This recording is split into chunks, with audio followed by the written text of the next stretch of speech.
suprapubic bladder catheterization which artery will be damaged. आपको पता है कि जब भी suprapubic catheterization करते हैं तो उसमें inferior gastric artery का डैमेज होने का बहुत ज्यादा चांस होता है. ये भी रिपीटेड आपके पास. While doing liver biopsy in the tenth जो है वो इंटरकोस्टल स्पेस की बात की है which structure will be damage. तो इसमें टेंथ नर्व जो है वो डैमेज होती है आपके पास. Structure located posterior to the ovarian fossa. तो ओवेरियन फोसा की जो पोस्टीरियर जो स्ट्रक्चर होती है वो यूरेटर होता है. स्पाइनल नर्व जो होती है वो मिक्स नर्व्स होती हैं. इसमें मोटर और सेंसरी दोनों आ जाती हैं आपके पास fibres. Parasympathetic outflow from the which nerve. तो parasympathetic outflow I think so यहाँ पे ये स्लाइवेशन का पूछा हुआ है तो वो आपके पास 7th cranial nerve greater than the 9th cranial nerve आपने चूज करना होता है. उसके बाद आपके पास ऑप्शन क्वेश्चन है next. Person able to recognise shape of the object while he was blindfolded. Area responsible. तो आपको यहाँ पे इसमें सोमेस्थेटिक एसोसिएशन एरिया का ऑप्शन आता है पर यहाँ पे एसोसिएशन एरिया दिया हुआ तो आपने ये चूज करना है. अगर ये ऑप्शन में ना हो तो फिर आपने प्राइमरी सोमेस्थेटिक एरिया जो है वो चूज करना होता है. नेक्स्ट आपके पास पॉइंट है कि movement of the both head and the eye in the direction of the object superior colliculus. जब भी वो मतलब विजन की बात करता है तो सुपीरियर कॉलिक्यूलस आ जाता है और जब वो मतलब हियरिंग की बात करेगा तो आपके पास इंफीरियर कॉलिक्यूलस आ जाएगा. नेक्स्ट आपके पास बात की हुई है कि after stroke complain of the motor loss है. कॉन्ट्रालेटरल जो है वो सेंसरी लॉस है but only face and upper limb and right sided homonymous hemianopia which artery involve. तो ये देखें जो भी जब भी फेस की भी सप्लाई की बात कर रहा है और ये जो है ना ट्रंक की जो जाती है अपर लिम्ब की ये मोस्टली आपके पास मिडल सेरेब्रल आर्टरी जो है वो डैमेज होती है. उसकी वजह से इसकी सेंसेशन चली जाती है.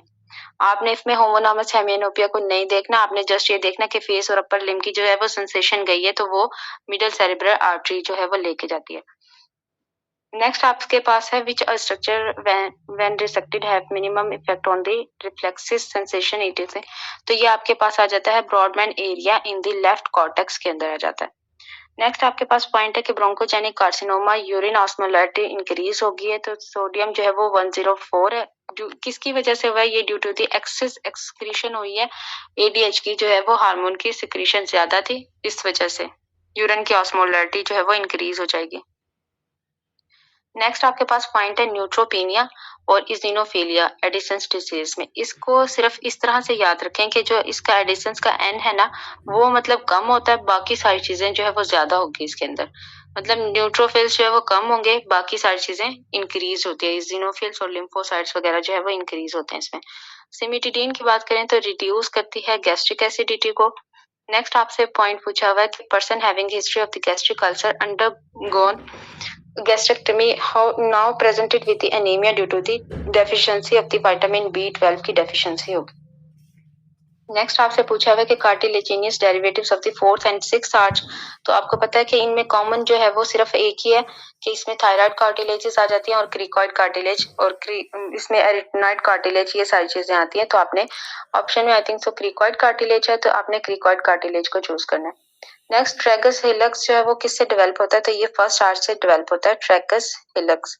उसके बाद आपके पास आ जाता है कि epithelium of the tympanic membrane at the medial side of the in the middle. इसमें ये स्टेम पूरी नहीं है हमारे पास तो इसको छोड़ देते हैं. नेक्स्ट हमारे पास आ जाता है एक्सटेंसर इंडाइसिस नर्व सप्लाई पूछा हुआ है. तो डीप ब्रांच होती है रेडियल नर्व की जो एक्सटेंसर इंडाइसिस मसल्स को जो है सप्लाई करेगी. उसके बाद आपके पास आ जाती है कि फेमोरल हर्निया पास अंडरनेथ इनग्वाइनल लिगामेंट. तो फेमोरल हर्निया का याद रखें कि ये बिलो द इनग्वाइनल लिगामेंट होती है और जो इनग्वाइनल लिगामेंट था ना वो अपर होता है.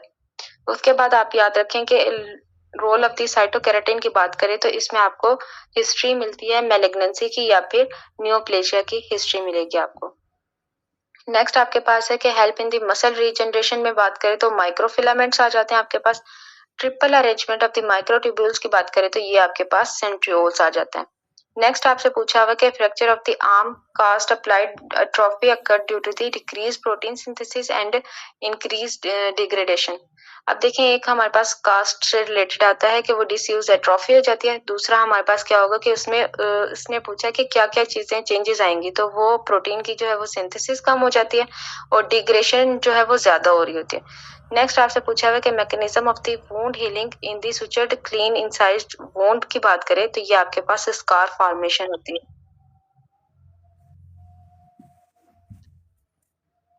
नेक्स्ट आपसे पूछा हुआ है कि last trimester of the pregnancy है तो टोटल लंग कैपेसिटी जो है वो डिक्रीज हो जाती है। इसमें ना एक सीक्वेंस है कि आपके पास सबसे पहले जो है वो कार्बन डाइऑक्साइड जो है वो डिक्रीज हो जाती है, फिर जो है ना आपके पास एफआरसी जो है वो डिक्रीज होगी, देन टीएलसी जो है वो डिक्रीज होती है। ये इस तरह सीक्वेंस बनती है, तो आप इससे रिलेटेड चूज कर सकते हैं। आई थिंक सो ऑप्शन में आपके पास टोटल लंग कैपेसिटी से जो डिक्रीज हो रही थी। नेक्स्ट आपके पास है कि फंक्शन ऑफ द मिसनस प्लेक्सिस, तो मिसनस प्लेक्सिस का आप याद रखें कि कंट्रोल लोकेशन सिक्रेशन होती है इसमें। तो उसके बाद आपसे पूछा है कि variation around the mean determined by the standard deviation. उसके बाद आपसे पूछा कि cohort meaning in the epidemiology आपसे पूछा है, तो sample of the population. Cohort study में आपके पास आ जाता है कि वो रिस्क फैक्टर की बात करता है, रिस्क फैक्टर से रिलेटेड बात करेगा, मतलब एक रिस्क फैक्टर है और एक में नहीं है, तो वो रिस्क फैक्टर की जब भी बात करता है तो कोहार्ट स्टडी होती है, और जो केस कंट्रोल स्टडी होती है उसमें डिजीज वर्सेस नॉन डिजीज वो आपने देखना होता है। नेक्स्ट आपके पास पॉइंट आ जाता है कि teacher teaching role of the tumour suppressor gene mutation leading to the gonadal agenesis and renal tumour. जब भी वो रीनल ट्यूमर या गोनेडल एजेनेसिस की बात करें तो उसमें आपके पास WT1 आ जाती है जो जीन म्यूटेटेड होती है। अगर वो आपके पास ट्यूमर सप्रेसर जीन की बात करता सिंपल, तो वो P53 आ जाता। नेक्स्ट आपसे पूछा हुआ है कि what will you find in the urine analysis of the minimal change disease, तो प्रोटीन यूरिया जो है वो 3.5 से ज्यादा होता है। नेक्स्ट आपसे पूछा हुआ है कि बर्न पेशेंट एडीमा डेवलप हुआ है, किसकी वजह से? वह लो एल्ब्यूमिन होती है, इसी वजह से जो है वो एडीमा डेवलप हो जाता है बर्न पेशेंट के अंदर। हीमोग्लोबिन का याद रखिए कि ये हेप्टोग्लोबिन से बाइंड होती है हीमोग्लोबिन, और जो हीमोपेक्सिन है ना उसमें हीम बाइंड होती है, ठीक है, उसको याद रख लीजिएगा इससे। उसके अलावा आपसे पूछा है कि प्रोमाइलोसाइट्स इन द पेरिफेरल स्मेयर से बात की हुई है, म्यूटेशन आपके पास आई है 15:17। नेक्स्ट आपसे पूछा हुआ है at the end of the forceful expiration which muscle contract, तो फोर्सफुल एक्सपायरेशन में याद रखें कि इंटरकॉस्टल मसल जो है वो कॉन्ट्रैक्ट करवाता है। अब इसका ना ऐसे याद रखेंगे एक्स फॉर इन और इन फॉर एक्स, जब भी वो फोर्सफुल एक्सपायरेशन की बात करता है तो इंटरकॉस्टल मसल जो है ये इन्वॉल्व होता है। Chronic inflammation and the goblet cells seen in the stomach biopsy, जब भी आपको गॉबलेट सेल्स मिल जाए तो आपने मेटाप्लेजिया को जो है वो चूज करना है। मेटाप्लेजिया में एक और चीज है कि वो एपिथेलियम चेंज हो जाती है। उसके बाद आपसे पूछा हुआ है कि कॉर्डा टेम्पेनी जो है वो इंजर्ड हुई है तो टेस्ट सेंसेशन जो है वो लॉस हो जाती है। सब मेंटल लिम्फ नोड्स ड्रेन होती हैं, लोअर लिप को ड्रेन करेंगे। उसके अलावा आपसे बात की है कि multiple consolidation in the lung epithelioid cells मिले हैं विद नो नेक्रोसिस, या फिर यहाँ पे वो शायद ये पूछना चाह रहा था कि नो सिसिएटिंग जो है वो ग्रेनुलोमा हो तो वो आपके पास सार्कोइडोसिस आ जाता है। उसके अलावा आपके पास आता है type of the joint cells की बात की हुई है टीबी के अंदर, तो वो लैंगहान होते हैं। उसके अलावा आपसे पूछा हुआ है कि TB spread through the aerosol, the respiratory droplet से जो है ये स्प्रेड होती है। कार्डियो सिलेक्टिव बीटा ब्लॉकर पूछा हुआ है तो वो आपके पास अटीनोलोल आ जाता है। A tourist after a 6 week of the returning from the tour camp with the fever, generalized lymphadenopathy, raised atypical lymphocytes, what is the probable diagnosis? तो HIV सीरो कन्वर्जन करवाते होते हैं। जब भी आपको मतलब किसी भी टूर की हिस्ट्री मिले और साथ में लिम्फेडिनोपैथी या एटिपिकल लिम्फोसाइट्स मिल जाए, फीवर की हिस्ट्री हो, तो आपने HIV की तरफ रूल आउट करवाना है। नेक्स्ट आपसे पूछा हुआ है कि stimulation of the post hypothalamus क्या काज कराता है, तो हाइपोथैलेमस जो है ये पोस्टीरियर हाइपोथैलेमस ये शिवरिंग कराता है।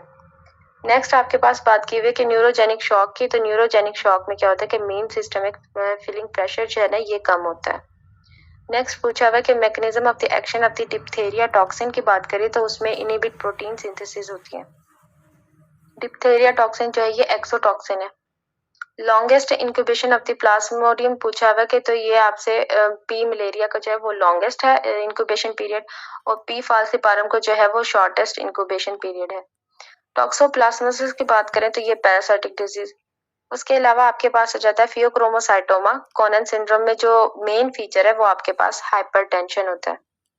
क्लारा सेल प्रेजेंट होते हैं टर्मिनल ब्रोंक्यूल्स में, और क्लारा सेल में जो है वो कार्टिलेजेस नहीं होती। स्टिमुलस फॉर द इरिथ्रोपाइटिन रिलीज की बात करें तो हाइपोक्सिया आ जाता है, और अगर वो इरिथ्रोपाइसिस की बात करता तो उसमें आपके पास इरिथ्रोपाइटिन होता स्टिमुलस, पर यहाँ पे इरिथ्रोपाइटिन का पूछा हुआ तो वो आपके पास हाइपोक्सिया होगा। स्टिमुलस फॉर द अल्डोस्टेरोन रिलीज का पूछा हुआ तो वो आपके पास हाइपरकैलेमिया आ जाएगा। एस्थमा के अंदर आपके पास FeV1 और FVC जो है ना ये डिक्रीज होती है एस्थमा के अंदर। Patient presented with the watery diarrhoea, sunken eyes. जब भी वाटरी डायरिया की आपको हिस्ट्री मिले तो ये विब्रो कॉलरा की वजह से होती है। Appropriate drug for the ulcerative colitis की बात करें, इसमें आपको ट्रीटमेंट देना होता है, सल्फासेलाजीन होती है वैसे, उसी का साल्ट चाहिए, फिर आपके पास मीज़ासेलाजीन आ जाती है। अक्यूट में अगर सीवियर केस में बात करें तो हम IV स्टेरॉइड्स देते हैं, कॉर्टिकोस्टेरॉइड्स। अगर वो ना हो फिर बात करता है कि उसके क्रोनिक की, तो उसमें हम सल्फासेलाजीन देते हैं या फिर मीज़ासेलाजीन। नेक्स्ट आपके पास पॉइंट आ जाता है कि system work in the REM sleep, तो ये कोलिनर्जिक होता है। नॉक्टर्नल जो है वो एन्यूरेसिस की बात की है तो ये आपके पास नॉन रैम स्लीप में आ जाती है। इसको ना इन्होंने यहाँ पे टर्मिनोलॉजी चेंज कर दिया है नॉक्टर्नल एन्यूरेसिस के। इसका मतलब है कि बेड वेटिंग होती है जो मतलब नाइट में बच्चे अक्सर कर देते हैं बेड वेटिंग, तो वो नॉन रैम स्लीप में आ जाता है आपके पास। नेक्स्ट आपसे पूछा हुआ है कि control centre for the autonomic nervous system की बात की है तो ऑटोनॉमिक नर्वस सिस्टम को जो है वो हाइपोथैलेमस कंट्रोल करता है। During anaesthesia respiratory depression notice drug given flumazenil जो है वो दी थी, उसकी वजह से रिस्पायरेटरी डिप्रेशन हो रही है और ये जो बेंजोडाइजेपिन होते हैं ना उनका एंटीडोट है। उसके अलावा आपसे पूछा हुआ है कि प्रोजेस्टेरॉन लेवल का at the 21 day of the ovulation, तो यहाँ पे ऑप्शन जो है वो दिया नहीं है, इसमें आपके पास आता है 7 डे पे ओवुलेशन होती है। जब भी आपको 21 मतलब ऐसे कोई वैल्यू मिली हुई है 23, तो उसमें से आप 14 डेज को माइनस कर दें तो आपको एक्यूरेट आपकी वैल्यू मिल जाती है। तो यहाँ पे 10 दी हुई है तो आप इसको चूज करें क्योंकि 7 नहीं है आपके पास।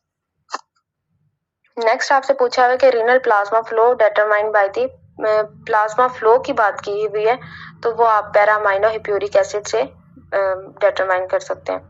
Tmax is the maximum for the, यहाँ Tmax की बात की हुई है तो ये ना मैक्सिमम जो है वो एब्सॉर्प्शन या फिर एक्सक्रीशन की बात कर रहा है, तो वो आप देखें कि फॉस्फेट जो है वो ज्यादातर एक्सक्रीट आउट या फिर एब्सॉर्ब होगा, ये इसमें सूटेबल ऑप्शन है क्योंकि बाकी चीजें तो इसमें मैच नहीं कर रही। उसके अलावा जो है मेजर बफर इन दी पूछा हुआ पोटेशियम, तो ये बाइकार्ब आपके पास है।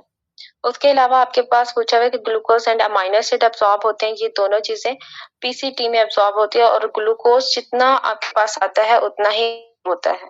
नेक्स्ट आपसे पूछा हुआ है कि patient with partial carbon dioxide 80 है, इस pH विल बी, अब देखें पार्शियल कार्बन डाइऑक्साइड 80 है तो मतलब ये एसिडिक है, तो रिस्पायरेटरी एसिडोसिस की तरफ जाएगा तो उसमें pH आपको जो है वो 7.2 मिलेगी, जो कि आपके नॉर्मल वैल्यू से कम होगी, 7.45 से या 5 से कम होगी, 3.5 से भी कम हो सकती है। ये हमारे पास एंड हो गई है डिस्कशन।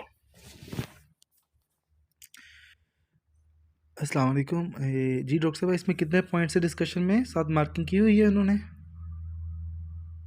इसमें आप हमारे पास 97 है, जिसमें से एक का आंसर नहीं दिया हुआ और बाकी जो है ना एक कंफर्म नहीं है, बाकी अल्हम्दुलिल्लाह सारी की ठीक है तकरीबन।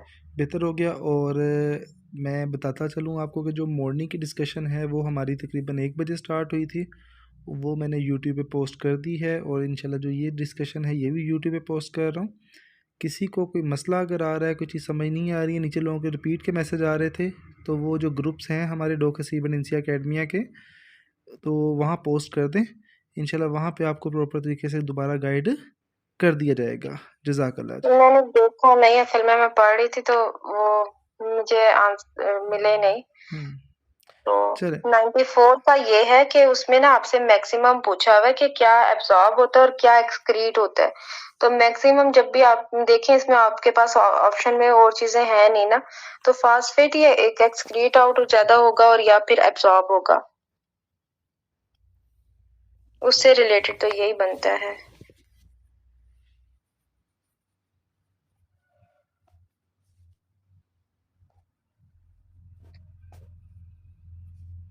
नाइन्टी टू में जो प्रोजेस्टेरॉन लेवल पूछा हुआ है ये 21 डे पे ओवुलेशन की बात कर रहा है, तो ये आपके पास 7 डे पे होती है ओवुलेशन, मतलब 21 में से आप 14 डेज को माइनस करें, आपके पास वैल्यू आ जाएगी 7 आ जाएगी सिर्फ। तो अब यहाँ पे जो है ना 7 का ऑप्शन नहीं है, तो हमने करीबी वैल्यू चूज करनी है, तो वो आप 10 चूज कर लें, फिर ये हो सकता है। वैसे आप अपना कॉन्सेप्ट रखें, उसके मुताबिक आपको वैल्यूज पुट करने में कोई मसला नहीं होगा।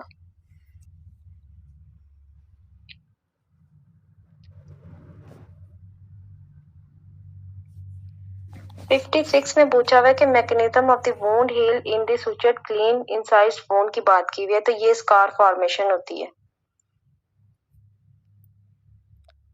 ये मोस्टली सारे रिपीटेड हैं, इनमें से सिर्फ एक जो है ना वो नया है, बाकी सारे रिपीटेड हैं, पुराने एमसीक्यूज हैं आप लोगों के पास। वो नया कौन सा है डॉक्टर तायरा?